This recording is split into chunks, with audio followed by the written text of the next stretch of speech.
Bonjour à toutes et bienvenue sur ma chaîne YouTube Leader Sereine. Je suis Valérie Richard, votre coach en leadership.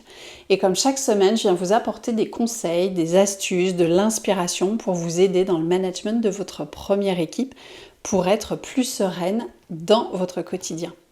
Alors cette semaine, j'ai décidé de vous parler de changement. Pourquoi ? Eh bien tout simplement parce que des changements, on en a tous tout au long de la journée et de l'année. Et ces changements, parfois, vont impacter le travail, la performance de votre équipe. Donc l'idée, c'est de pouvoir bien vous préparer, quel que soit le changement, que ce soit un petit changement, je dirais, d'organisation peut-être dans vos bureaux, ou que ce soit un changement beaucoup plus conséquent sur des décisions que vous prenez, des stratégies que vous allez mettre en place, de nouveaux objectifs, ou peut-être sur le recrutement de nouveaux collaborateurs, etc. etc. Donc, on va le voir, chaque personne est différente face au changement. Chaque personne aura un certain nombre d'étapes à passer pour pouvoir vivre et intégrer ce changement comme quelque chose de bénéfique. D'ailleurs, souvent, moi, dans les accompagnements, j'utilise la courbe du changement, qui est en fait la même courbe que la courbe du deuil. On va traverser en fait les mêmes étapes dans cette évolution-là. Et c'est important pour vous, en tant que manager, en tant que leader, de pouvoir garder un œil sur comment chacun des membres de votre équipe traverse cette période de changement pour les aider à se sentir bien, à être à l'aise, à intégrer cette évolution et à garder finalement leur entrain, leur motivation sans que les émotions associés à ces changements, qui peuvent parfois être anodins, mais qui parfois peuvent être plus conséquents. Il peut y avoir de la peur, de l'inquiétude, de l'agacement, du refus, de la colère aussi face à un changement. Donc de façon à ce que ces émotions ne prennent pas le pas sur le bien-être du collaborateur, de l'équipe et sur ses résultats. Donc je vais vous partager 5 stratégies aujourd'hui pour vous aider à faire face à ces situations de changement. Alors la première chose, ça va être justement de comprendre l'impact de ce changement, quel qu'il soit, encore une fois, sur chacun des membres de votre équipe. Donc là l'idée c'est, en ayant une bonne connaissance de chacun des membres de votre équipe, vous allez pouvoir identifier ceux qui vont être plutôt dans une phase un peu de refus, debout sur les freins, du style moi ce changement là je n'en veux pas, je trouve ça nul, ça sert à rien, ou au contraire des personnes qui vont être vraiment porteuses de ce changement en disant c'est génial, ça va nous apporter un nouvel élan, etc.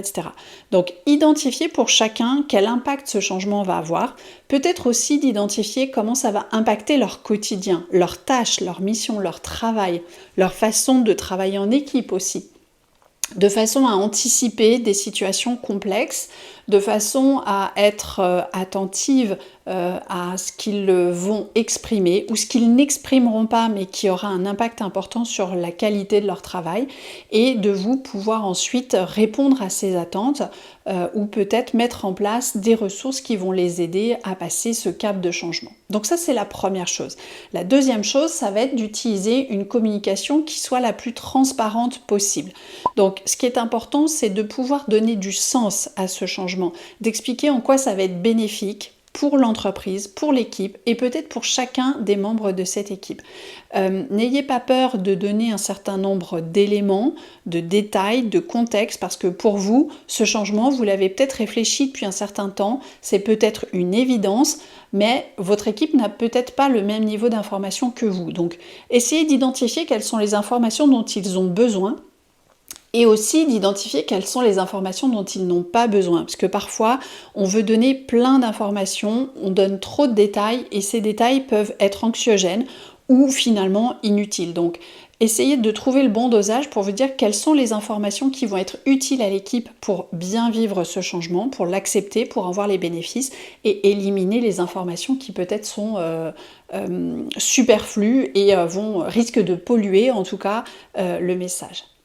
Troisième stratégie, ça va être de favoriser l'adaptabilité. Donc pour que chacun s'adapte au changement, il faut effectivement, comme je le disais, comprendre l'impact pour eux et ensuite les aider à passer un cap pour que chacun suive les fameuses étapes de cette courbe du changement.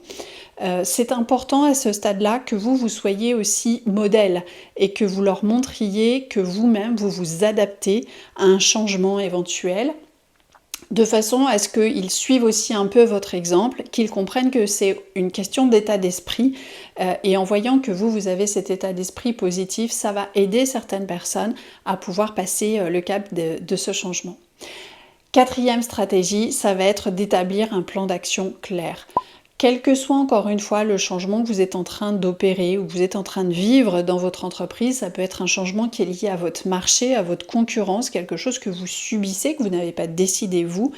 Il n'empêche que ça va nécessiter de votre part de réfléchir aux conséquences que ça va avoir sur votre activité, peut-être sur la qualité de votre travail ou la réaction de vos clients, et ensuite de pouvoir identifier un plan d'action clair sur qui fait quoi dans l'entreprise pour faire face à ce changement, et même à votre niveau bien sûr, de façon à donner un cadre clair, précis, des étapes qui vont rassurer votre équipe et qui vont sentir que vous accompagnez les choses de manière efficace.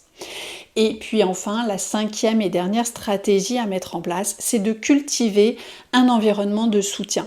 Donc déjà de permettre que les personnes de votre équipe se soutiennent entre elles, s'entraident si besoin, mais aussi que vous soyez là pour eux et pour elles, de façon à répondre à leurs questions, être peut-être un peu plus disponible, être peut-être un peu plus patiente que d'habitude pour pouvoir accepter que les gens ne vont pas à la même vitesse que vous dans l'acceptation de ce changement. Et puis aussi, voilà, répondre à toutes leurs inquiétudes, toutes leurs questions, et être voilà, dans ce système d'échange, que ce soit en collectif ou en individuel, mais être là pour eux, de façon à ce que ce changement soit vécu positivement et qu'ils puissent le passer de la meilleure façon possible. Donc voilà ce que j'avais pour vous. N'hésitez pas à me dire en commentaire ce que vous en pensez, si ça vous aide aussi à faire face à des situations de changement. Et puis moi je vous retrouve la semaine prochaine pour une nouvelle vidéo. Je vous souhaite une belle semaine. Bye bye.